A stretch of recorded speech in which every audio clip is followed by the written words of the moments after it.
So I just finished season 2 of Poldark, a BBC TV historical drama based on a series of novels by Winston Graham, and I have a few observations. Welcome to Think Thing, where sometimes you just gotta binge period costume dramas, you know? Like and subscribe. There will be a specific spoiler for Poldark Season 2 in this video, but I'll be sure to call it out ahead of time so you can easily avoid it if you want to stay spoiler-free. My first spoiler-free observation is that this is a show that really steps right up to the bodice-ripper historical romance line without ever fully committing to it. The main cast is pure eye candy. I mean, come on. And the central dramatic tension of the show, so far at least, has a lot to do with the dark and brooding Ross Poldark and his family's romantic entanglements. There are other stories here too, mostly involving class politics and the financial struggles of the not-super-wealthy aristocracy and the people who live and work on the lands owned by the not-super-wealthy aristocracy, but it's mostly affairs of the heart that this show is trafficking in. The titular Ross Poldark is a very particular sort of character that you have seen in other media. He's a Jon Snow, James Holden type. Pale skin, raven hair, ripped physique, and a dark and brooding countenance that roils internally, which is to say, not externally.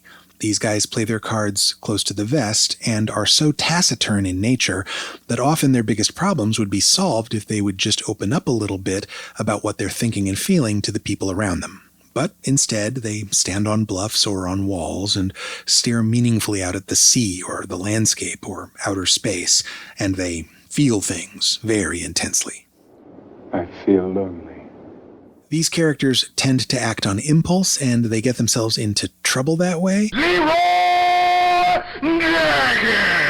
And they follow an acute moral code that they take so seriously it's often seen as a character flaw. They're just too upright and just for their own good. And sure, that often makes them a liability to the people around them, but they look so sexy when they brood. You look a lot better brooding than I do. The main thing I want to address here, though, is a plot element in Season 2, so if you're avoiding spoilers, skip ahead to this time code, and you should be good. Okay, so there's a trope in screened dramatic fiction that's a real pet peeve for me. It's that thing when you have a deeply flawed character, not a villain per se, but a supporting cast member who is a foil for our hero and who is their own worst enemy because of the choices that they make. And then, sometimes, at some point, a character like this will experience a redemption arc. They reunite with estranged loved ones and mend fences. They get their shit together and begin to act like the upstanding and good people that their friends and families always knew they were underneath. They say the unspoken things that they've been unable to say up until now, and they begin to be finally and truly happy. And then they get killed off.